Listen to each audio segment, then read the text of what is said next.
नमस्कार, जय माँ करणी। व्यंजन संधि के अगले नियम में आप सभी का हार्दिक स्वागत है। तो हम नियम को शुरू करते हैं, पढ़ना शुरू करते हैं। देखिए, ये अगला नियम यह है कि यदि प्रथम पद का अंतिम वर्ण यानी कि प्लस के लेफ्ट साइड में यहाँ पर कोई स्वर हो, ये रहा। स्वर ऐसे नहीं है कि सीधा स्वर लिखा हो आ, वो मात्रा के रूप में भी हो सकता है। जैसे मान लीजिए ये प प्लस, तो प में भी स्वर है, प में अ की मात्रा है। वो हमने स्वर संधि में पढ़ा था कि मात्रा कैसे पता लगाई जाती है, प प्लस अ बराबर प। अब आगे देखिए, अंतिम पद का प्रथम वर्ण छ हो यानी प्लस के बाद में छ हो, तो दोनों के बीच में च ये आ जाएगा। मतलब अलग से च है जो बीच में आ जाएगा, और बीच में च के जुड़ जाने के कारण इसे चागम संधि भी कहते हैं। च आगम, जहाँ च का आगमन होता है वो चागम संधि। स्वर और छ के बीच में च आ जाएगा। वो उदाहरण के द्वारा हम पढ़ेंगे, तब समझ में आ जाएगा। अब देखिए, यहाँ पर ऐसे समझ लें कि स्वर है, स्वर के बाद छ है, तो यहाँ पर बीच में च आ जाएगा। ठीक है, बाकी स्वर में कोई परिवर्तन नहीं होगा और छ में भी कोई परिवर्तन नहीं होगा। कैसे, अब आप देखिए, यहाँ पर लिखा है स्व प्लस छंद, तो एक बार इसको अलग अलग करके देखते हैं। तो स में आधा स है, स पर कोई मात्रा नहीं है, स आधा है। अब व पर कौन सी मात्रा है, अ की। इस अ के बाद है प्लस, इस प्लस के बाद है छ।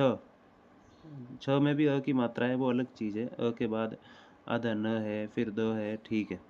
लेकिन ये रहा स्वर और ये रहा छ, तो स्वर और छ मिल रहे हैं, बीच में च आ जाएगा। नियम के अनुसार बीच में च आ जाएगा, बस, और कुछ नहीं करना है। तो ये लिखा हमने स्व, बीच में च आ जाएगा, तो ये च और ये छंद।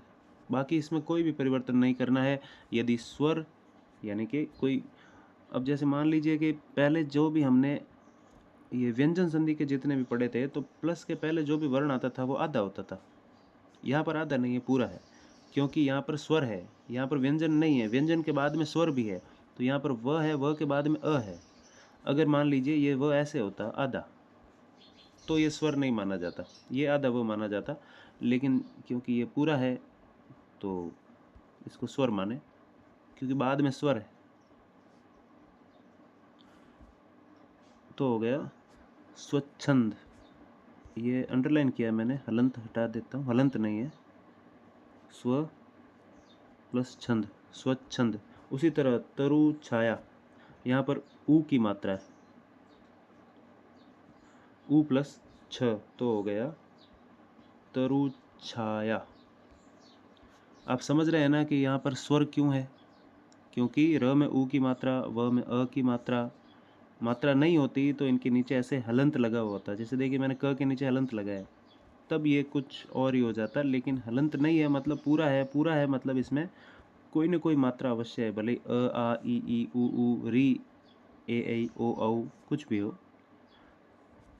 जहाँ पर कोई मात्रा नहीं दिखे, वहाँ पर अ की मात्रा होती है। मात्रा कब नहीं होती है, जब ये हलंत लगा हो, तब कोई मात्रा नहीं होती है। इसका भी थोड़ा ध्यान रखें, ये भी बारीक चीज़ है। अब आगे देखिए, आ प्लस छादन, तो आ तो स्वर ही है, खुद स्वर ही है, मात्रा के रूप में नहीं है, सीधा आया है, तो हो जाएगा आच्छादन। इसके बाद पितृछाया। अब देखिए, त में री की मात्रा है, री खुद एक स्वर है, अ आ ई उ और री भी स्वर है, तो यहाँ पर भी ये नियम लागू होगा, पितृछाया। इस नियम में कुछ नहीं करना है, बस आगम होगा, यानी कि बीच में च लिखना है। और भी आगम होते हैं, श आगम भी होता है, स आगम भी होता है, तो हम अगले नियमों में इनको पढ़ेंगे। एक और छत्र, इसका ऐसे हो जाएगा एक छत्र। अब ये इसका शुद्ध रूप भी है, तो ध्यान रखें कि एक छत्र ऐसे लिखा जाता है संधि के नियम के हिसाब से, ये इसका सही रूप है, एकदम शुद्ध रूप है। आ और छन्न का हो जाएगा आछन्न। लक्ष्मी छाया का हो जाएगा लक्ष्मी छाया। प्रतिछवि का भी उसी तरह, प्रतिछवि।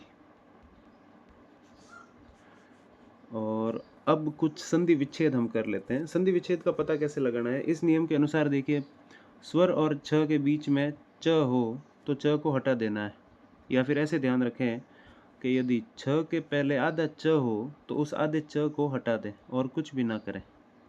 बाकी स्वर आपको पता चल ही जाएगा। च से पहले आधा नहीं होना चाहिए और छ से पहले आधा च होना चाहिए, बस। ये दंत और ये छद, तो हो गया दंत छद, दंत छद। इसका संधि विच्छेद। अंग छेद, छ से पहले आधा च है तो उसको हटा दो, अंग प्लस छेद। शिव छाया का हो जाएगा, च को हटा दीजिए, शिव प्लस छाया। इसके बाद आच्छादित, यहाँ पर भी छ से पहले आधा च है तो उस च को हटाना है, आ प्लस छादित। विच्छिन्न में भी वैसे ही करें, वि प्लस छिन्न।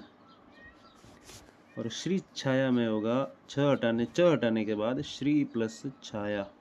तो ये आज का नियम है। मुझे उम्मीद है कि ये आसानी से समझ में आ गया होगा। इसमें कुछ भी नहीं है, च का आगम करना है, च का ही लोप करना है।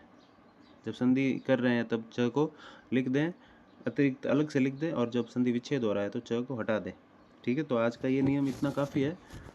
और बाकी आगे जो और भी आगम संधियाँ होती है, स से जो भी ये दंत्य स है और मूर्धन्य श है, उनको हम अगले नियम में पढ़ लेंगे। तब तक आपका बहुत बहुत धन्यवाद। ये वीडियो मैं यहीं पर ख़त्म कर रहा हूँ।